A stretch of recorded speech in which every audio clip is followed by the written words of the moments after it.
One of the strongest compositions right now dominating the meta is Open Fort Strategist AP Flex with Samira. This composition is easily S tier, both in terms of power but also in execution. In today's video, we'll be doing a deep dive into the composition and why this board is so damn strong, but also why it's not a line for the faintest of hearts. But before that, thanks to Riot Games, we will be giving away 5 tier 1 base Chibi Janna Little Legends for TFT. This item, it's exclusive to Riot Games partners until it enters the Blue Essence shop much later in the year. All you have to do to enter is make sure you're subscribed, like the video, and comment both your Discord name and your favorite comp this set. And just make sure your Discord DMs are open. That way, if you win, I'll be able to send you a code. It's no links, by the way. Don't get scammed, all right? No links. I will send you a code. You will see it in Discord, all right? Winners will be picked on April 11th. Thank you to Riot Games for letting us be a TFT partner. Now, let's get on to today's video. So as we dive in, I want to shout out some important resources that I want you to go check out about this line after you have watched this video, because it'll make understanding this line a lot easier as well. Brosif, who is, I would argue, the pioneer of this line, the Open Fort Strategist line, he has put so many, it's not just this, by the way, he's been putting banger after banger on Twitter, like every day. He's been putting in the work. I would highly recommend going to follow him on Twitter. But a lot of the information in this video actually stems from this tweet. Obviously, there's other stuff as well, but there's a lot of really good stuff in here. So I would highly recommend checking it out and hearing it from the man himself. Normally in videos like these, I would do a VOD review after we go over the line and the conditions, but because there's so much to talk about, I don't think it makes a lot of sense. So I will put Sub-Zero Arc's video as well. He actually did a VOD review of this playstyle, so you can go check it out. But this line is super complicated. So I would say that if you watch his VOD review, it is not enough to understand everything about this line. There's a lot of stuff and minute details you have to go over.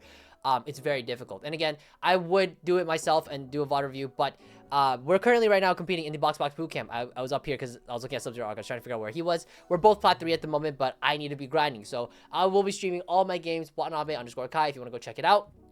I've been streaming like basically every single day, and if you know me, that's very rare. So I will be streaming every single day and climbing as high as possibly can. I think my goal for today is gonna be Emerald 4, Emerald 3.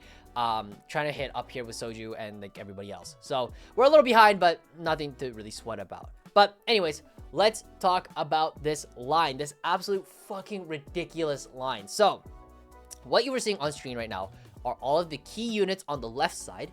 You are seeing the flex units, Brand and Gragas, on the top right, and you're seeing the Cypher units on the bottom right. Now, these are like, these are all the units you have to remember, okay? And it looks like a lot. It's not terribly bad, but these are the important things to note. The Cypher units are easy to remember. This is just, if you have Cypher early, you can play into this line, but there's some stuff we have to talk about as well when it comes to that. Brand and Gragas are really important on your 4-2 roll down, and everything else on here, oh, I'm sorry, Nidalee and Alistar are really great because they can solo creeps during stage 1, which we'll talk about in a bit. And everything else here on the left-hand side, this is like your main bread and butter board for your level 9 for this composition. Very rarely do you ever really find yourself going level 10. But let's talk about the early game conditions. Now, can you play this line every single time? I would argue no. And there are a couple of early game conditions that I think are really important to consider. First off, this line heavily requires you to scout during stage 1. You need to be looking like at every single person's board as soon as the game starts. You can't just kind of like autopilot into stage 1 or rather stage 2 and expect your game to be fine if you plan on playing this line. You really need to make sure that you are scouting and checking people's positions for a number of things. The first one is that you are checking to see if anybody got dropped a 3-cost Cypher unit. If there are, I would argue, 2 or more players who have a 3-cost Cypher unit and you do not have one, abort mission, do not play this line. Because they will cap higher than you and they will have more resources available to them because they'll be able to find that Cypher super early, sometime within stage 2 or 3, and be able to pump more resources into their board. It's a lot harder to outcap a Cypher player, and you are going to find yourself most of the time having a bad time. So you can contest, it is possible, but it's very niche and very difficult, and too much things can go wrong. So I would argue against it. I would also say as well that if somebody has a Kayn hero augment, on my mother, you abort this fucking mission. And the reason I say that is because this Kayn hero augment is so goddamn overtuned that most of the time when you are playing this line, you have 2 lives left on stage 4 onwards. Like you are like 20 HP, 25, 28 if you're like playing really well, 30 or even higher if you are the only one playing this line. You don't actually have to open fort, and you can just like kill units as you are dying. But most of the time, you will find yourself with 2 lives because you will be contesting other players.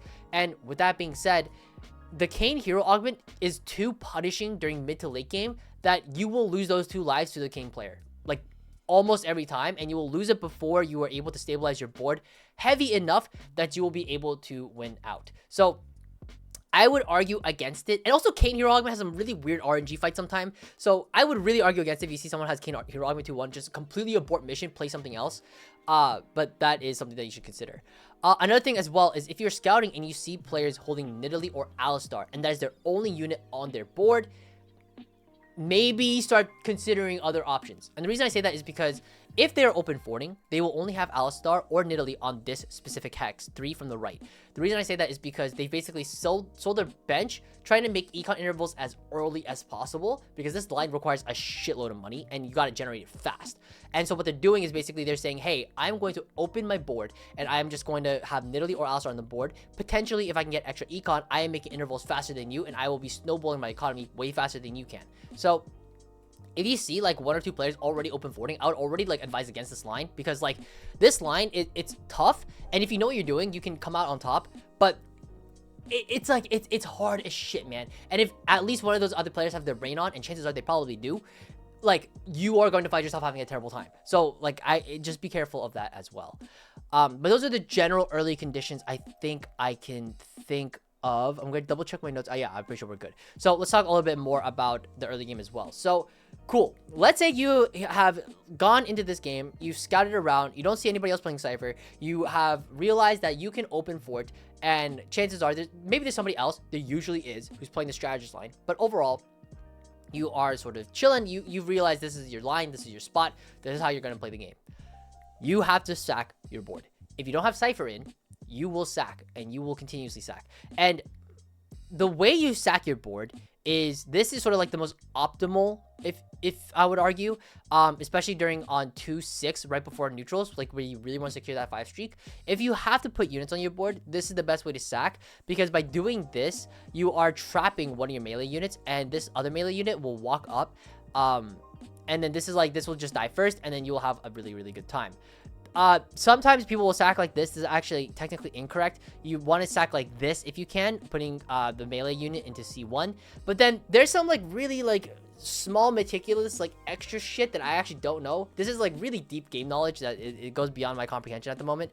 But there are like some ways where like this turns out to be incorrect, and you actually want to sack like, I think it's like this, or it's like this, I don't remember. But like there's some weird interactions in the way that the units work that like that could cause something to go haywire. So there's a lot of shit that can happen. So I would say in general, when you're sacking your board and you're trying to open fort, you have to do this, or just sell all the fucking units. You can just do that, and that is fine. Just make sure you have a board that can kill neutrals, because for some reason neutrals feel a little stronger than they did in previous sets, and I can't really tell you why.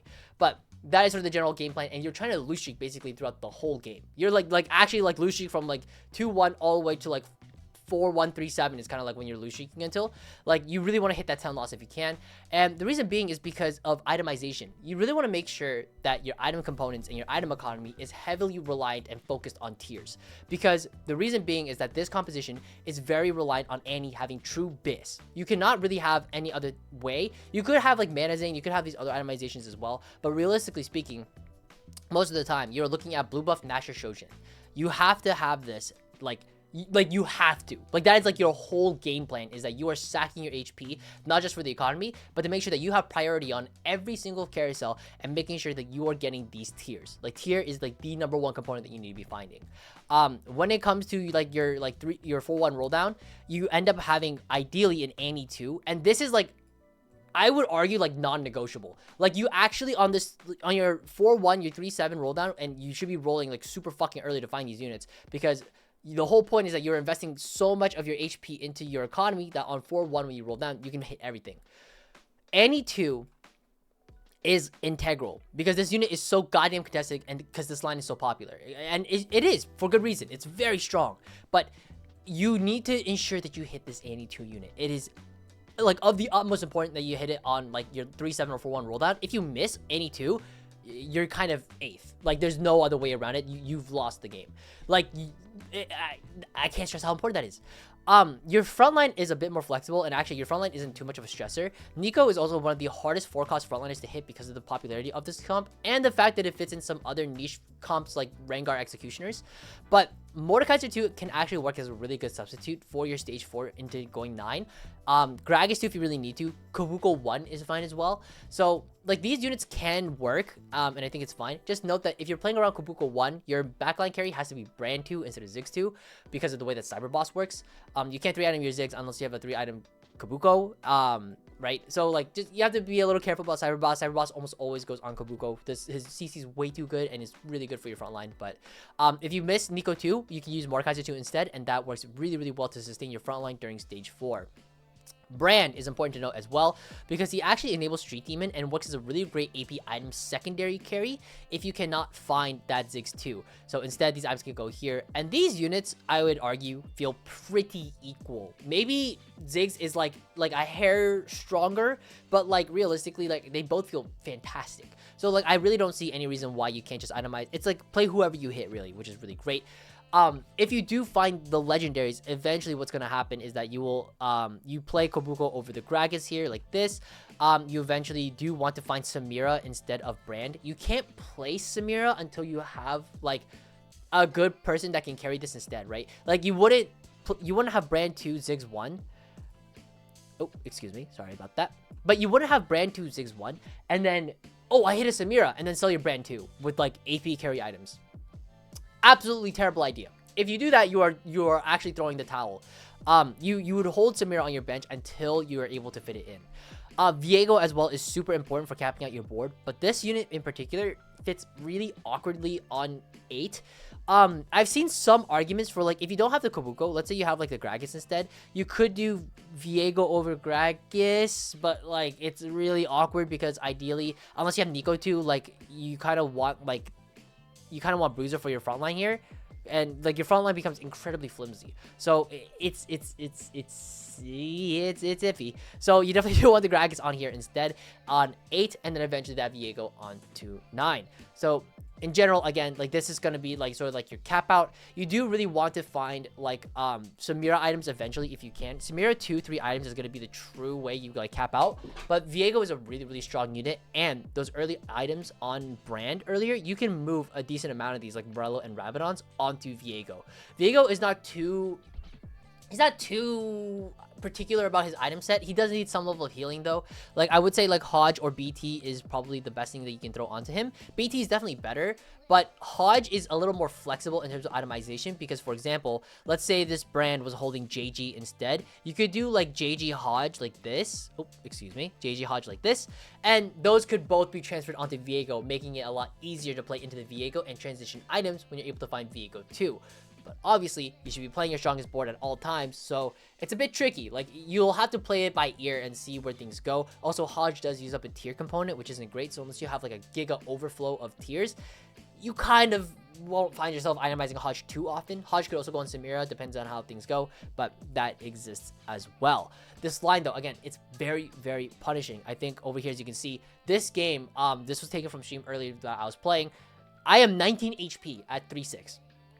19 HP at 3-6, but because I followed all of the conditions properly, I actually went first this game, which is fucking ridiculous. I actually made sure that everything I did was perfect. And here's the problem with this line in general and why this is like such a difficult line to play is that, one, late game, you will be punished super fucking hard. If you make a tiny mistake, either in the way that you itemize your units, or maybe you mis-itemized like your carries or your tanks or whatever, or maybe like you don't have the correct components, or maybe you fucked up your loss streak throughout like stage 2 to stage 3, that will punish the shit out of you.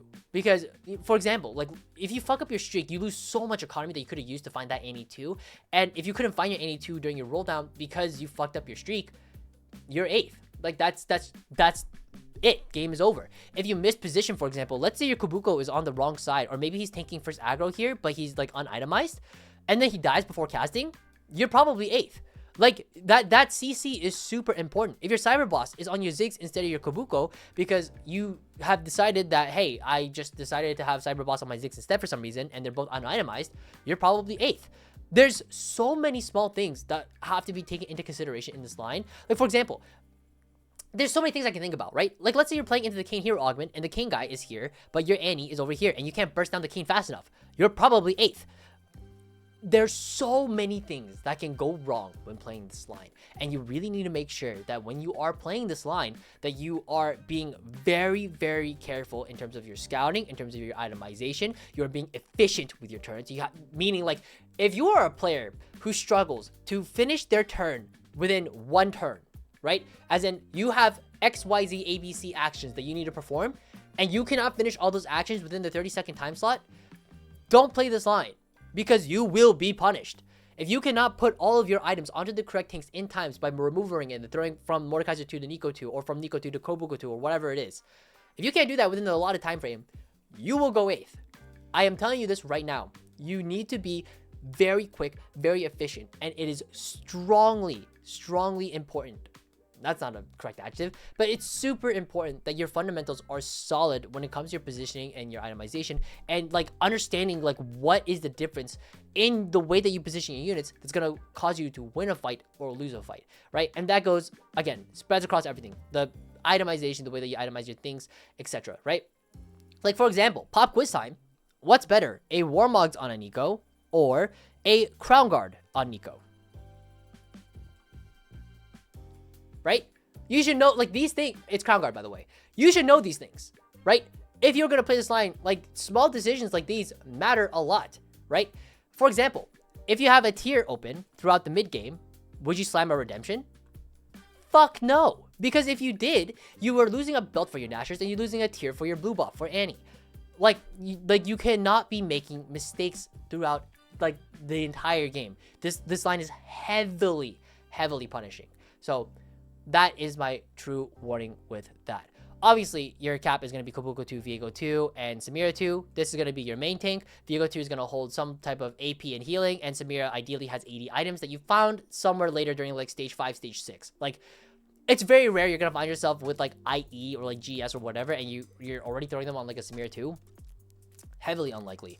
But that's going to be it for this guide. I hope this was helpful. There's a lot to take in for this line. And again, there are a bunch of different ways that you can play this line and a bunch of different ways that you can sort of approach it. But know that at the end of the day, fundamentally, you need to be solid as fuck. Because that stage 4, you are going to lose LP. It is not going to look pretty. I can tell from first-hand experience. This is my tracker, by the way, from my stream. And you can see here, 85676. I was playing this line and fucking losing my mind. I got it eventually. Actually, I was top 4ing like crazy after this port. Like, once it clicked and I finally, like, sat down, got the conditions, understood everything, good. You will lose LP when you first play this line. These open fort lines are very, very, very difficult and incredibly punishing. So I will warn you with that. But once you figure it out and once you get the hang of it, you will find yourself skyrocketing in LP and having a good time. It is not easy. But with that being said, I hope this was helpful. Thank you guys so much for watching. And again, we're in the Box Bootcamp. If you want to go check it out, twitch.tv/190_Kai. And if you want to enter the Chibi Janna giveaway, just make sure to subscribe, like, comment, Discord username. Just make sure I can find you. That's all you really got to do. All right. Appreciate it. Take care, guys, and happy climbing.